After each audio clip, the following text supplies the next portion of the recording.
авч төрдөг байж.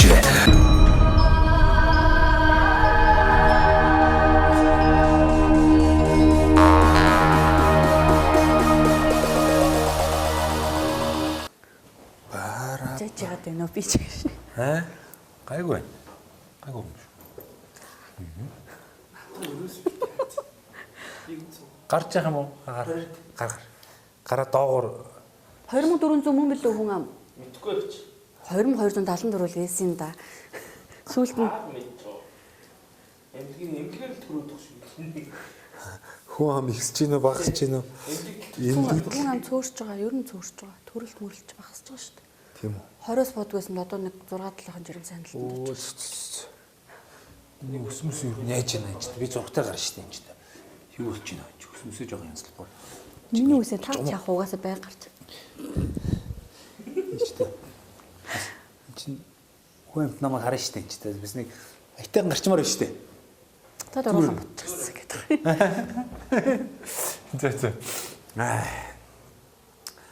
За та бүхэндээ өдрийн мэнд хүргэе. Сумдаа сайхан амьдрын нэвтрүүлэг маань Дундгов аймгийн Дэлгэр хангаа сумаас нэвтрүүлгээ бэлтгэн та бүхэндээ өргөж байгаа. Дэлгэр хангаа сумынхаа эрүүл мэндийн төвийн үйл ажиллагаатай танилцахаар ирсэн байна. Ингээд тус эрүүл мэндийн төвийн дарга саруу жаргалтай уулзж байна. Танд өдрийн мэнд хүргэе. Танай аймлаг бас хэдэн онд байгуулагдаж байсан. Одоо сумынхаа бас ард иргэдийн одоо эрүүл аюулгүй байдлын төлөө хэрхэн яаж ажиллаж байгаа талаар танилцуулна. За баярлалаа.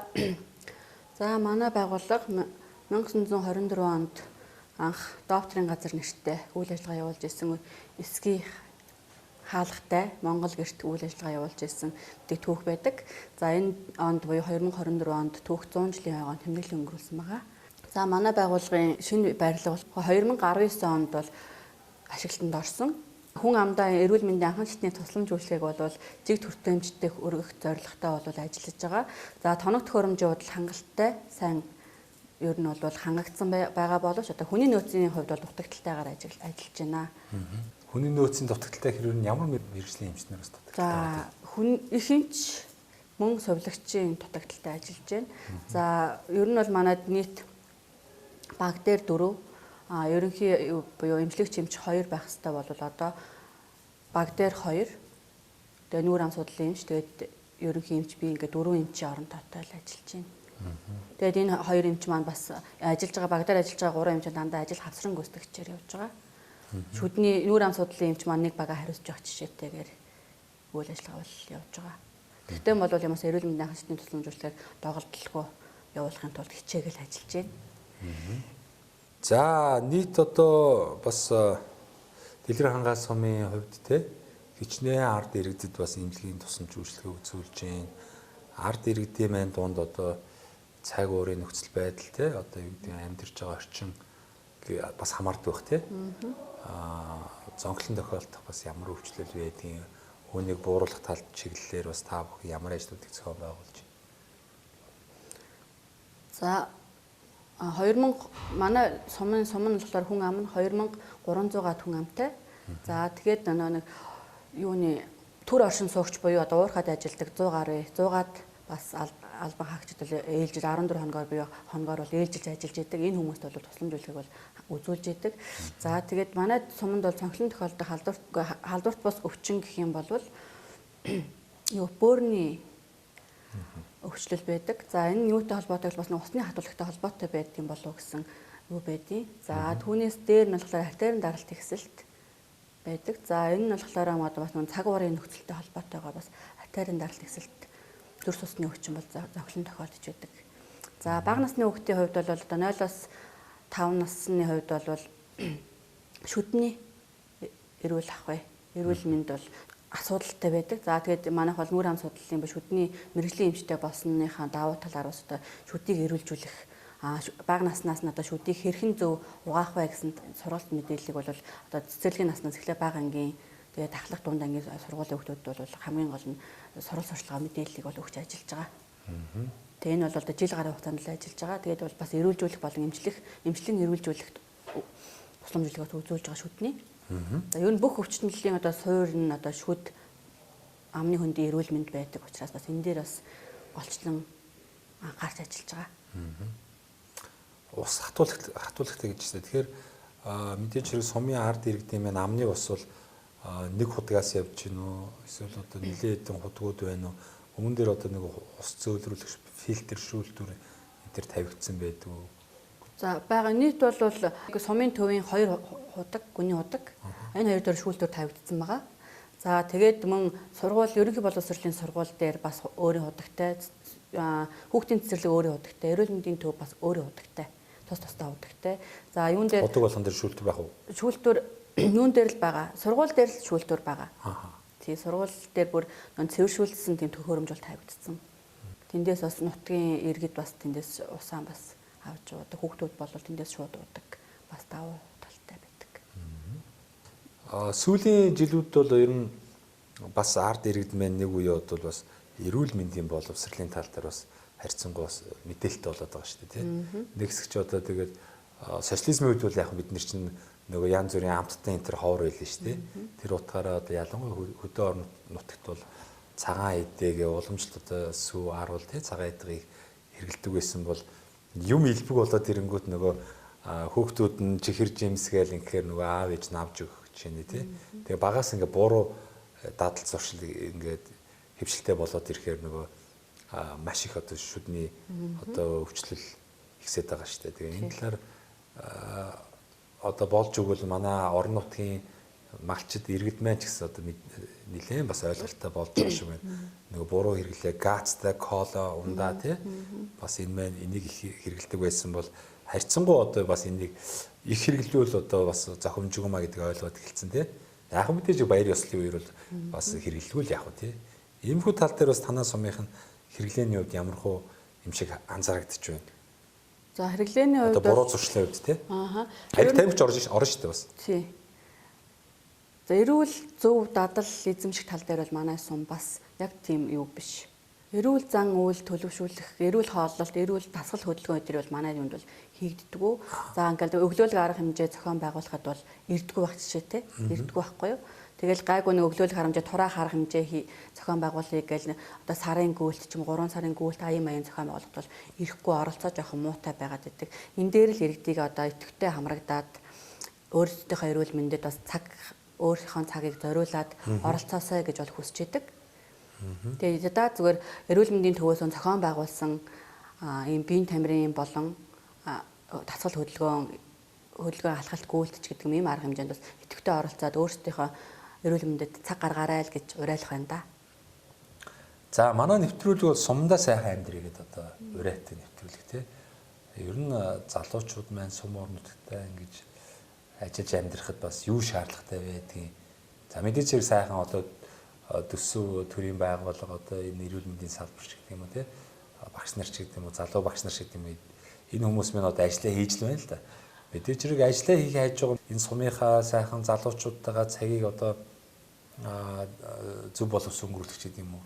Одоо газруудаа жишээлх юм бол одоо хайтайхан ороо сууч нэг аяга кофе уугаад биш. Шар айргуу. Оо тийм нэг гүрүү шиг шар айрг уугаад бас нэг зовлон жаргалаа яриад бас тий. Тэгээд нэг найз нөхдөйгөө суучгаар тийм орчин папч гэдэг юм уу эсвэл одоо юу гэдгийг за яг та соёлын төв байгаа юм чинь бүжиг таанцсандаа бол хамрагдчих штэ. Гэх мэтчлэн ер нь ингээ залуучдыг дэмжих за спорт талбаач гэдэг юм ингээл хэрэгцээ шаардлага байгаа штэ. Зөвхөн ажиллаа гээл гэртээ очиод амьдрах гэж юу ах вэ? Тэгэхээр энэ утгаараа бас тийм залуучдыг дэмжих зүйлс сум орнуудад бас зарим газар дутагдaltaй байх шүү. Зарим сумд очиод одоо сайхан тоглоомын талбай, спортын талбаанууд ганцны газар бас өөрхөн нэг юм нийтийн хоолны ресторан, паб ч гэдэг юм тийм хүү газар харагдчихлаа л да. Танаа сумын хувьд ямар хуу байна? Ер нь залуучууд сум орнуудад ажиллаж амьдрахад бас аймагч гэдэг юм уу сумын зүгээс бас ямар дэмжлэг үзүүлэх юм бол зүйтэй бол. Та одоо сумдаа ирээд бас хэдэн жил ажиллаж амьдарч байна. Ер нь бас энэ Дэлгэр хангаа сумын уугуул уу, суугуул уу те энэ тухай ойлгож явах юм. Тэхүү. За би энэ Дэлгэр хангаа суманд бол төрж өссөн 10 дугаар ангиан төгссөн. Тэгээ 10 дугаар ангиан төгсөөд бол их сургуультай яваад 6 жил сураад өөр нэг сумынхаа 3 сайхан суманд бол 1 жил ажиллаад тэгэл ээлж амралтаараа сумандаа ирээл за сумандаа ирж ажиллая да гэсэн зорилготой ирж ажилласан. Ирээл одоо тасралтгүй 12 жил ажиллаж байна. Суманд ажиллах бол бас гоё уур уцаар стресс байхгүй. Тэ эрүүл цэнгэг агаартай. За яг ачаал бол харьцангуй бас бага. Гэхдээ бол бас өвчлөл яг тухайн яг юусан удирдлагын одоо томог үед ч юм уу дэгдэлтийн үед бол бас ачаал байдаг л да. Гэхдээ бол бас харьцангуй гайгүй. За одоо нэг санхүүгийн хувьд ч гэсэндээ бас яг нэг үндсэн цалин юмнуудаа нэмэгдэл юмнуудаа авах юмудаа авчих нь тэгээд гарах зардал нь бас аюу харьцангуй бага штэ. Тийм. Хотод ч л гараал мөнгө гараал стресстэй төгжрэлтэй гэл ажил амжуулах ч гэсэн нэг 30 минутанд газ гүгээл хамгийн газар банк гүгээл банк ч юм уу хамгийн газар за хүүхдээ газ соёл евро сургууль руу очиод хүүхдээ авчих ч юм уу тий. Тэгэхэд бол аюугүй амар байдаг. Би бол одоо бас 6 хүүхэдтэй. Өө сайн биш. Нэг алдарт хинийг 2 одонтой тий. Нэгдүгээр одонгаа харахаа авч ямжааг байгаа. Тэгээд аавна дараа жил аавна гэлөө. Сайхан байна тий. Одоо бас олон хүүхдэд өсгөж хүмүүжүүлнэ гэдэг нь өөрөө их сайхан буй юм. Нэг хоёрдугаар гэх юм бол энэ чинь Монгол улс ч өөрөө асар өргөн уудам нутагтай тийм ээ. Сая 564 мянган автгаа төрүүлжин газар нутагтай. Тэгээд одоо нэг чүү ател одоо 3 сая 500 мянган иргэн болж штэ тий. Тэгэхээр яг үгүй нэг хүмүүсийн бас амьдралын хэм маяг ачаал ялангуяа нийслэл Улаанбаатар хотч ямар ачаалтай байдаг үлээ. Тэгэл нөхөр орчин насны залуучууд маань ингээл хараад хахад бас нэг олон хүүхэдтэй хүмүүс их цөөхөн л харагдаад байна л да. Дийлэг нэг 2 хүүхэд ч байт юм. Ер нь бас нэг хандлагаа өөрчлөөд энэ Монгол улсаа монголчуудыгаа өшөө олон болгохын тулд одоо ялангуяа манай одоо ирч хүчтэй нөхөн өрчмөн насны залуучууд минь ажиллаа идэвхтэйхэн шиг хийгээд тэгээ Монгол улс маань одоо ойрын хугацаанд 10 сая хүнтэй болчих юм бол бас улс орны хөгжил те масс зах зээл эргэлтэн гэсэн сайжрах юм болоо да. Тэгээ ер нь энэ хүн ам өсөхийг хүсэж байгаа улс орнууд чинь төрийн бас бодлого дэмжлэг байж шүү. Зүгээр нэг хүүхдийн 100 мянган төгрөг нэг одоо юу гэдгийг нэг цалинтай ээж энтергээл нэг нүд хуурсан биш те. Энийг дөрвтойхон шиг бас нэг дэмжүүр дэмжсэн шиг овоо ахиухан шиг одоо цалинтай ээжүүдийнхээ цалинг өгчдөг. Ингэж бас нэг Монгол улс хүн ам өсчиж тэр аяараа л одоо хөгжил хурцтай явагдах юм бол Батлан амгаас салбарт нь ч хэрэгтэй шүү дээ. Ямар нэгэн гадны довтлогоо ороод ирлээ гэх тийм ээ. Хүн амгүй сууж ивэл одоо яах юм болж байна. Ер нь яг хөө тиймэрхүү зүйл бодогдох юм. Бас таац нь бас боддог л үл гэдэг. Би бол 7 хүүхэдтэй шүү дээ бас. Тий? Бодоол тэгэл нэмэгдүүлэх гээл явж штэ тэр. Сайн байна. Бахархаж байна. Ер нь энэ дэлгэр хангаас сум маань дунд говийн дэлгэр хангаас сум маань юугаар онцлог сум бэ? Таны одоо сонссноор аав ээж одоо нутгийн сайхан буурлуудын яриаг бол сонсч өссөн шүү дээ. Алдартнаараа алдартай л гэж алдартнаараа алдартнууд ихтэй алдартнууд олонтой. Тий. Ер нь бол уулаараа бол их бахархаж идэг, хаач явсан сүндэрлэж идэг, хаач явсан ер нь сэтгэл зүрхэнд бол уяатай л байж идэг. Жишээлбэл одоо оюутан болоод ээж аваагаа санаал дараа нь уулаан санаал уулахын зургийг хараад тэгэл ирж явах хугацаанд уулаа хараад уйлаад ирдэг байсан шүү дээ. Тэгэхээр ч уул маань бол агуул. Сайхан авшигтай, энергитэй тийм энергитэй. Тэгэж тийм ч учраас энэ уулаан зорж, нутгаан зорж, нутагтаа ярьж ажиллаж байгаа бах. Ганц одоо нэг одоо залуу түрүүнд та асуусан шүү дээ. Залуу хүмүүс ажиллахад бас нэг тулгамдж байгаа болон яг тий асуудал тий. За тэн дээр бол яг тулгамжлагын асуудал гэхэл одоо яг хүмүүсийг бас хараад тахлаар ингэдэг нэг хүний нөөцийн дутагдaltaй байгаа гэдэг ба шүү дээ. Хүний нөөцийн дутагдaltaй байгаа нь одоо нэг залуу боловс хөшнүүд хүүхэд төрүүлээд эмэгтэйчүүд маань хүүхэд төрүүлээд байж одоо амралт аваад авах хугацаанд нэг ураад эргээд ажилдаа ороход болохоор маш удаан байгаа. Тэрний яагаад л нэг хүүхэд харах хүн байхгүй нэгдүгээрт. Яагаад л хүүхдээ ямар хорхичоод иртээ. Тэгэхээр бас нэг суманд очиод нэг хүүхэд харах үйлчлэг гэдэг юм байдгүй. Тэгээ хүүхдээ харуул мөнгөний нөгөөд харуулъя ч гэсэн бас хүн олддгоо ч юм уу тийм бодлогоос асуудал байгаад байх шиг байдیں۔ Гэтэ би бол хүүхдээ харуулад юу яагаад л авч үзээгүй л дээ зүгээр хэлэхэд би баг одоо амарч үзээгүй л би чинь 6 төрсөн 2 нь бол оюутан багтаан төрсөн. Тэгээд сүүлийн 4 бол энд ажиллаж байхдаа төрсөн. Хамгийн их амарсан 4 сар амарсан байдیں۔ Тийм ээ Тий. тий. Яг тэ бас ингээ ажиллах их боломж яагаад байна вэ гэхээр бас эн чинь нөгөө хараад хүүхдээ өхүүлээд тий ойрхон учраас харж хүүхдээ өхүүлчихэд эргэж ажиллаа хийгээд ингээ явах боломжтой байгаа байхгүй юу тий. Тэгэхгүй бол хотод бол хүүхдээ хэд төгжрэл хайчаад яг бүтэн өдөр чи хаях боломжгүй учраас бас тийм бас давуу тал тийм нэг онцлог байгаад байгаа байхгүй юу. За баярлалаа. Тэгээ хэсэг хугацаанд энэ сумынхаа эрүүл мэндийн төвийн тухай сумын одоо ард иргэдийн эрүүл мэндийн одоо тий асуудлаар бас сайхан дэлгэрэнгүй танилцуулсанд баярлалаа. За тэгээ манай бас залуучтайгаа дэмжиж бас нэгэн сайхан одоо бонус тийм ээ одоо хөнгөлтийг танд одоо бэлгэлэх гэж байгаа. Энэ маань юу гэхээр манай нэвтрүүлгийн хамтран ажиллагч байгууллага одоо би энэ подкастыг өмссөн байна л да. Мөнх Amber Construction гэдэг одоо Монгол залуучууд Монголдо барилгын материал үйлдвэрлэдэг юм аа. Мөнх Amber Construction.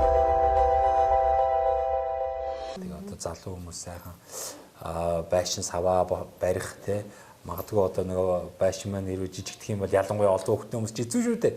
Нэг хүүхдүүд өсөө том болоод байдаг. Тийм учраас байшингаа өргөдөгч гэдэг юм уу, нэг гараж агуулах баримч гэдэг юм уу. Ингээ бүтээн байгуулалт хэрвээ хийх бодолтой байгавал тийм манай энэ залуучууд маань манай нэвтрүүлэлд оролцсон ийм бүтээлч хүмүүст боломж олгооч бас монголчууд биенийгээ дэмжих ёстой гэдэг утгаараа энэ дотоод үйлдвэрлэж байгаа барилгын материалыг 10% хөнгөлөлтөй одоо авах эрхийг олгож байгаамаа. За үйлдвэрлэж байгаа материал гэх юм нөгөө сүүлийн үед хүмүүс их байшин гараж янз бүр юм хийгээд байгаа нөгөө том лего блок гэдэг нөгөө угсардаг юм блокуд байгаа шүү дээ. Тэрийг үйлдвэрлэж байна. За мөн одоо хөөсөн дулаалга, сэндвич, за тэгээд барилгын бүх төрлийн гадна дотор одоо будаг имүүлстэй чулуун будаг гэх мэтлэн одоо байшин барихад ерөн шаардлагатай бүхэл материалуудыг дотоодоо үйлдвэрлэж байгаа юм. Мундаг залуучууд байгаа. Тэгээ бас залуучуудыгаа энэ сум орноттой амьдарч байгаа иргэдэд дэмжиж манай нэвтрүүлгээр дамжуулаад бас ингээ манай нэвтрүүлд оролцсон энэ сайхан мундаг хүмүүстэй 10% хөнгөлт өгч байгаа. Тэгээд хугацаа бол байхгүй. Та сарын дараа ч ярьж болно, жилийн дараа, магадгүй 10 жилийн дараа ч сумдоо сайхан амьдрын нэвтрүүлгийн оролцогч байна. Бас нэг юм хөнгөлт одоо надад өгсөн юмаа гэд барилгын материал авал одоо боломжтой шүү. За баярлалаа. Би болоор ингээд манай байгуулагч юм болно. Та хувьдаа ширгэлж болно. Хувьдаа бол би ерөөсөө нөхөртөө бат загнуулдаг л да хандаа. Юу гэхээр ерөөсөө хаанч ажил явж исэн дандаа ажиллаа ярьж явдаг. Ажлынхаа аймаг хөөсөлж явдаг. Хувийн юм тэгэл хайж явдаг байхгүй. Тэгээ одоо юу гэхээр манай барилга маань 19 онд ашиглалтанд орсон зарим нэг жоохон туслах юунууд дэмжих төвүүд байхгүй байгаа байхгүй. Жишээлбэл одоо архивын өрөө, хог хадгалах оёо, өрөө цогцос хадгалах өрөө өдргөө тийм өрөөнүүд байхгүй. Тэгээд одоо няруу нэгтлэн суух офс өрөө, эм хадгалах өрөө өдргөө зориулт өрөө байхгүй байгаа байхгүй. Тэгээд би тэрийг бариулах гэж түрүү жил нэг санал явж байгаа. Тэгээд төр болцсон. 100 жил давхцаад юу давхцаа болцсон. Тэгээд одоо болохоор би нэг хүн зураг төслийн хийхлээр бас зураг төсөлхөө хийх чинь бас мөнгө их орд юм биш үү? Тэгээд тэрийг хийлгэж чадахгүй баасан чинь би зар сая өөрийнхөө юм нүүр номонд нүүр хуудсан дээрээ зар тавьж исэн юм л ингээ надад манай байгууллага ингээд үн төлбөргүй юм хөнгөлтөө үнээр ингээд зураг төсөө хийгээд хүн байна гэж манай нутгийн нэг одоо 5 дугаар одоо төгсөх курсын оюутан курсын ажиллаа хийгээд багштайгаа хамтраад зураад өгөө гэсэн. Олж штэ тий. Тийм яг стандарт та стандартын дагуу яг хэмжээ томжоо юмнууд өгөө. Тэн дээр бол бас юу дээрээс нь одоо нэг одоо гаднаас одоо хүний нөөцөө хангахад эмч сувлагч мэрэгчлэн ирэхэд байрлах дөрвөн айлын тийм өрөө сууц нэг өрөө тийм дөрөв айлын байртай хамт ингээ хоёр давхар тийм өрөө цогц өрөө байрыг гэсэн би өөрөө бодлоод ингээд зураг төсөө өөрөө яг зураг хийгээ явдаг хийгээл идэв. Тэгэл тэн дээр нянзлаа. Тэгээ тэрийг манай мэрэгжлийн хүн маань хийгээд дүү маань хийгээд өгье гэсэн болохоор бас тэгвэл наадахтан гэсэн тэрийг байшаад бол ашиглаж болохоор юм байна. За тэгээрэй. За тэгээ өшөө тань дахиад нэгэн сайхан боломж олгоё. Манай нэвтрүүлэг уулзсан танилцсан хүмүүстэй сайхан боломж олгодог. Тань завшааныг ашиглаад энэ сайхан нутгийнхаа уугуул суугуул зан олондоо болон оюутан ах уу цагийнхаа бас амт найз нөхдөдөө тийм ээ Монгол орны өнцөг болон бүртэл одоо ажиллаж амьдарч байгаа. Тэгээд энэ нэвтрүүлэг гарах өдрийн бас чин сэтгэлийн мэдлэг тий хайртай дотныхоо хүмүүстэй хүргэнэ үү. За баярлалаа. За энэ нэвтрүүлгийг үзэн суугаа. Дэлгэр хангаа сумынхаа уугуул суугуул бүх иргэдтэй түүх 100 жилийн ойд минь хандив өгж сэтгэлийн өглөө өгсөнд нь талархлаа илэрхийлье. Нэгдүгээр хамгийн түрүүнд за тэгээд 2006 онд Дорногов аймгийн эрүүл мэндийн шинжилгээ ухааны их сургуулийг төгсөжсэн төгсөлтийнхээ хамт олон ангийнхандаа 2006 онд ерөнхий Дэлгэр ангаа сумын ерөнхий боловсролын сургуулийг хамт төгссөн ангийн хамт олондоо бол намайг таньдаг бүх сайхан найзуудаа бүгдэнд нь аз жаргал хамгийн сайн сайхан бүхнийг хүсэн өрөөй юу сансан 9 цагаан өсөл чинь үргэлж биелж яхахыг болтугай. Биелж байх болтугай. За бол. Тэгээ танай мөн одоо танай нэвтрүүлгийн хамт олонд бас таалрахлаж байна. Тэгээ танай нэвтрүүлгийн болон танай хамт олонны цаашдын уран бүтээл ажилд нь өндөр амжилтыг хүсье. Тэгээ бүгд эрүүл байгаарай. Тэгэлгүй яг их сайхан бас эрүүл твшүүллээ. Нөгөө мэдлэгээч бас айдууны хамтгаар хүрдэн шүү дээ. Та нэг сайхан гой дуулдгүй. Үгүй нөө. Үгүй байхгүй юу. За. За баярлалаа. Харин дундгойхон дуулдаг гэлээ. Гэхдээ ганц дуулдгүй нь би юм шиг байгаа. За. За.